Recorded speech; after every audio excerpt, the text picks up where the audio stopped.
செய்திக்கான தர்மம் அது கிடையாது. நிமிஷா பிரியாவை பற்றி நீங்கள் போட்டிங்கன்னா, நிமிஷா பிரியா யார், எந்த ஊரை சேர்ந்தவர், பாலக்காடை சேர்ந்தவர், அவங்க அம்மா அப்பா யார், அம்மா மட்டும் உயிரோடு இருக்குது, புருஷன் யார், கல்யாணம் ஆயிடுச்சா, கல்யாணம் ஆயிடுச்சு, புருஷன் இருக்கான், அவளுக்கு ஒரு குழந்தை இருக்குது, அவள் எப்போ போனான் அந்த டேட்டை கொடுக்கணும்.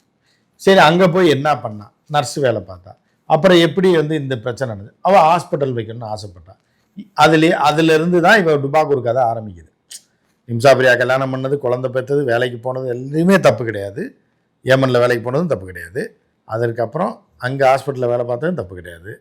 இவன் ஹாஸ்பிட்டலில் எப்படி வைப்பா ஒரு நர்ஸு ஹாஸ்பிட்டல் வைக்கிறா அப்படின்றத ஏன்னு கேட்டிங்கன்னா, அங்கே ஜைடி முஸ்லீம் அவங்க யாருன்னா ஹவுதீஸ் சிறுபான்மை சன்னி கிடையாது, சியா பிரிவு இஸ்லாமியர்கள் யார், ஜைடி. அதில் ஒரு தனி பிரிவு தான் ஹவுதீஸ்.